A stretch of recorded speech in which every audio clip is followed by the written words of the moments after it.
स्वागत है आप सभी का अपने चैनल ऑनलाइन स्टडी 1.6 में। आज के इस वीडियो में हम लोग दो चर वाले रैखिक समीकरण युग्म को विलोपन विधि से हल करना सीखेंगे।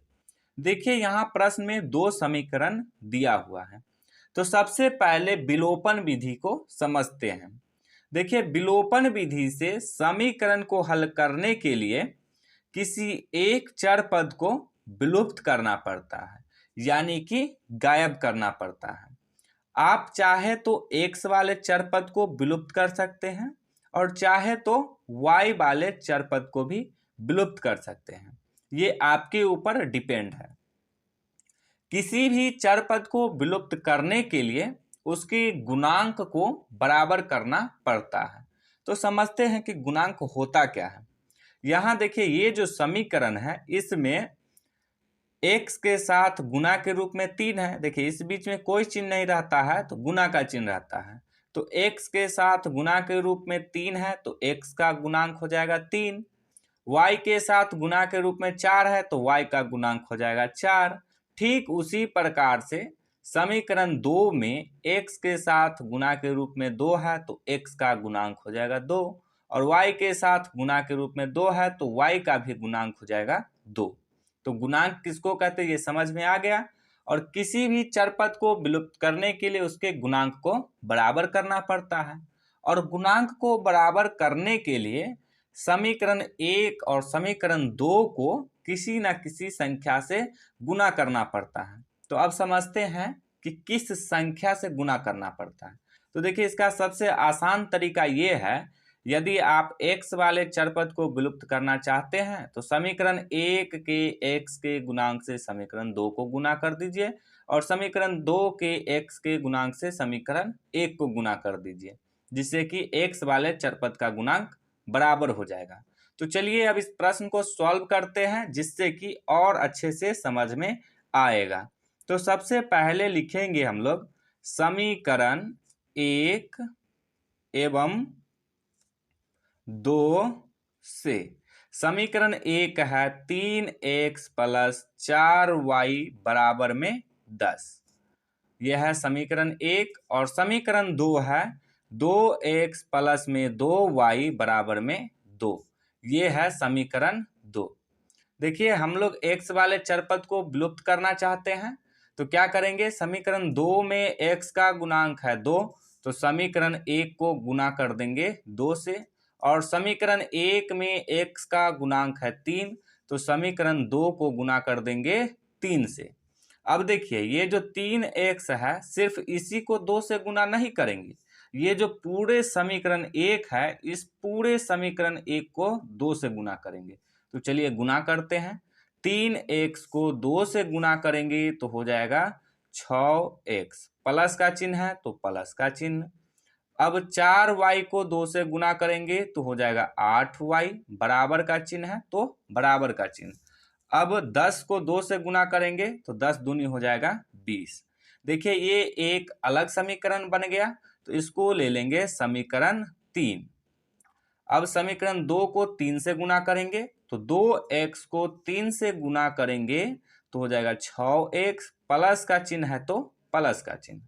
अब 2y को 3 से गुना करेंगे तो हो जाएगा 6y, बराबर है तो बराबर, 2 को 3 से गुना करेंगे तो हो जाएगा 6। देखिए ये भी एक अलग समीकरण बन गया, तो इसको ले लेंगे समीकरण 4। तो इसको ले लिए समीकरण 4। अब देखिए समीकरण 3 और समीकरण 4 में x वाले चर पद का गुणांक बराबर हो गया। तो अब क्या करेंगे कि इसको विलुप्त करेंगे, यानी कि गायब करेंगे। तो देखिए समीकरण 3 में x वाले चर पद में यहाँ कोई चिन्ह नहीं तो प्लस का, यहाँ भी कोई चिन्ह नहीं तो प्लस का है, तो दोनों समीकरण में चिन्ह समान है। तो जब चिन्ह समान रहता है तो एक समीकरण में से दूसरे समीकरण को घटाते हैं। तो यहाँ पे क्या करेंगे कि समीकरण 3 में से समीकरण 4 को घटा देंगे। तो इसके लिए अब लिखेंगे समीकरण 3 - 4 से। समीकरण 3 है 6x + 8y बराबर में 20 और समीकरण 4 है 6x + 6y बराबर में 6। देखिए जब एक समीकरण में से दूसरे समीकरण को घटाते हैं तो चिन्ह बदल जाता है। ये प्लस में तो हो जाएगा माइनस में, ये प्लस में तो हो जाएगा माइनस में, ये भी प्लस में है तो ये भी हो जाएगा माइनस में। अब 6x में से 6x को घटाएंगे तो 0 बच जाएगा, यानी कि ये दोनों कट जाएगा। अब 8y में से 6y को घटाएंगे तो आ जाएगा 2y, बराबर है तो बराबर। अब 20 में से 6 को घटाएंगे तो ये कितना बचेगा, 14 बचेगा। अब देखिए यहाँ पे 2y का मान निकला है, हमें क्या करना है कि सिर्फ y का मान निकालना है। तो इसके लिए ये जो 2 है इसको हटाएंगे तो ये बराबर के इस तरफ y के साथ किस रूप में है, गुना के रूप में, इस तरफ आएगा तो हो जाएगा भाग में। तो y बराबर हो जाएगा 14/2। अब इसको काटेंगे तो ये कट जाएगा, 2 सत्ते 14, तो y बराबर आ गया 7। तो y का मान आ गया। अब ये जो y का मान आया है इसको किसी भी एक समीकरण में रख देंगे जिससे कि x का मान निकल जाएगा। तो चलिए हम समीकरण 1 में रख देते हैं। तो इसके लिए अब लिखेंगे y का मान समीकरण 1 में रखने पर, समीकरण 1 है 3x प्लस 4y बराबर में 10।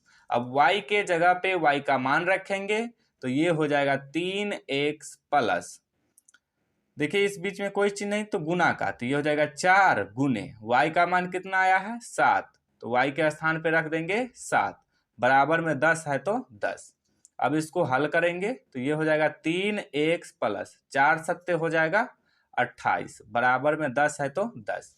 देखिए हमें यहाँ पे x वाले चर पद का मान निकालना है, तो इसके लिए ये 28 जो है इसको हटाएंगे तो ये बराबर के इस तरफ है प्लस में, इस तरफ आएगा तो हो जाएगा माइनस में। तो ये हो जाएगा 3x बराबर 10 माइनस 28। ये हो जाएगा अब 3x बराबर 10 में से 28 को घटाएंगे तो घटेगा क्या, नहीं घटेगा। तो हम लोग क्या करेंगे कि 28 में से 10 को घटाएंगे तो कितना बचेगा, 18 बचेगा। 18 10 28 होता है।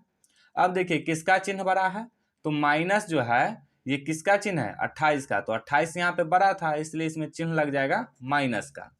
अब देखिए यहाँ पे किसका मान निकला है, 3x का। 3x का मान कितना आया है, -18। हमें सिर्फ x का मान निकालना है, तो इसके लिए 3 जो है इसको हटाएंगे तो ये बराबर के इस तरफ है गुना में, इस तरफ आएगा तो हो जाएगा भाग में। तो ये हो जाएगा x बराबर -18/3। अब इसको काटेंगे तो ये कर जाएगा 3 छक्के 18, x बराबर आ गया 6। अब यहाँ देखिए चिन्ह माइनस का लगा हुआ है तो यहाँ भी चिन्ह लगा देंगे माइनस का, तो x का मान आ गया -6 और y का मान आया है 7।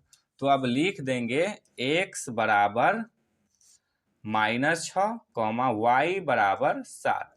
तो देखिए x और y का मान निकल गया, तो यही हो जाएगा इसका आंसर।